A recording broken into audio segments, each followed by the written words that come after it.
Body को बनाता था कोरमा और सिर को सूप। कहानी उस सीरियल किलर की जिसको पकड़ने के लिए पुलिस पहुंच गई पाताल लोक। देश और दुनिया में एक से बढ़कर एक सीरियल किलर्स हुए हैं, लेकिन उत्तर प्रदेश में एक ऐसा सीरियल किलर हुआ जिसकी चर्चा आज भी होती है। भारत के इतिहास का सबसे खौफनाक सीरियल किलर्स राजा कोंडलर, जिसने इंसानियत को शर्मसार कर दिया था। क्या कोई सोच सकता है कि कोई इंसान खोपड़ी को उबाल कर उसका सूप बनाकर पी सकता है? साल 2000 में लखनऊ के मनोज सिंह की हत्या के बाद जब पुलिस ने इस दरिंदे को फार्म हाउस में छापा मारा तो जो मिला उसे देखकर पुलिस वालों की रूह कांप गई थी।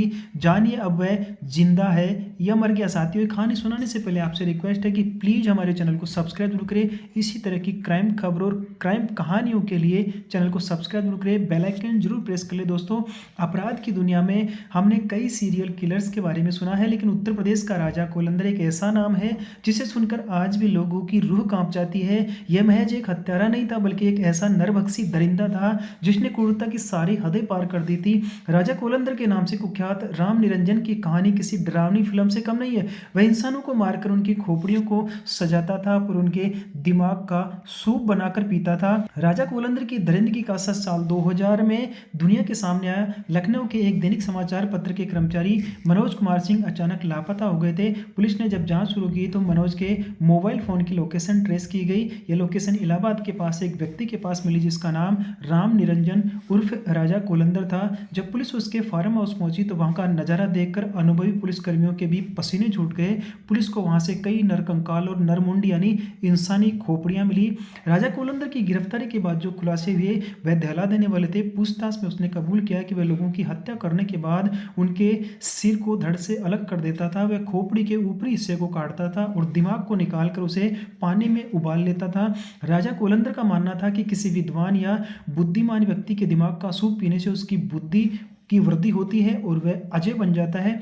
उसने साल 2000 में लखनऊ के चारबाग इलाके से मनोज कुमार सिंह और रवि श्रीवास्तव का अपहरण किया और फिर उनकी हत्या कर उनके दिमाग का सूप बनाया था। पुलिस को राजा कोलंदर के पास से एक डायरी मिली थी जिसे उसने मौत का रजिस्टर बना रखा था। उस डायरी में उसने उन सभी लोगों के नाम लिखे थे जिनकी उसने हत्या की थी। उसने स्वीकार किया कि उसने करीब 14 लोगों का कत्ल किया था।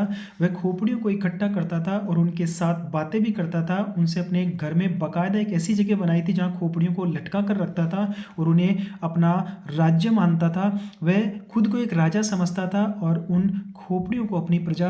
राजा कोलंदर ने मनोज सिंह की हत्या सिर्फ इसलिए की थी क्योंकि मनोज को उसके कुछ काले कारनामों की भनक लग गई। वहीं रवि श्रीवास्तव की हत्या भी बेहद क्रूरता से की गई थी। इन दोनों की हत्याओं के बाद उसने उनके शव को ठिकाने लगाने के लिए उनके टुकड़े टुकड़े कर दिए थे ताकि किसी को लेकिन मोबाइल फोन की तकनीकी ने इस नरभक्षी को सलाखों के पीछे पहुंचा दिया। राजा कोलंदर के मामले में सुनवाई सालों तक चली। साल 2012 में इलाहाबाद की एक विशेष अदालत ने उसे मनोज सिंह की हत्या के मामले में दोषी करार देते हुए आजीवन कारावास की सजा सुनाई। राजा कोलंदर की क्रूरता को देखते हुए कई लोगों ने उसे फांसी की मांग की थी, लेकिन उसे उम्र कैद मिली।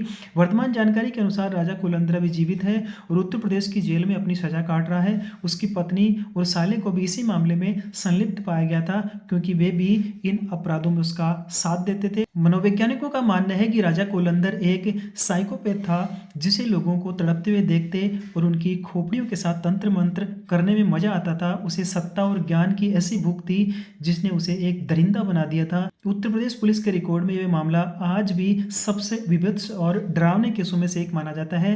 राजा कोलंदर की कहानी हमें याद दिलाती है कि समाज के बीच कभी कभी ऐसे चेहरे भी छिपे होते हैं जिनकी कल्पना कर पाना भी असंभव है। दोस्तों, इस कहानी पर, इस क्राइम खबर पर आप अपने क्या राय रखते हैं प्लीज़ हमें कमेंट में जरूर लिखें। हमारे चैनल पर नए हैं तो प्लीज़ इसी तरह की कहानियों के लिए, खबरों के लिए हमारे चैनल को प्लीज़ सब्सक्राइब जरूर करें।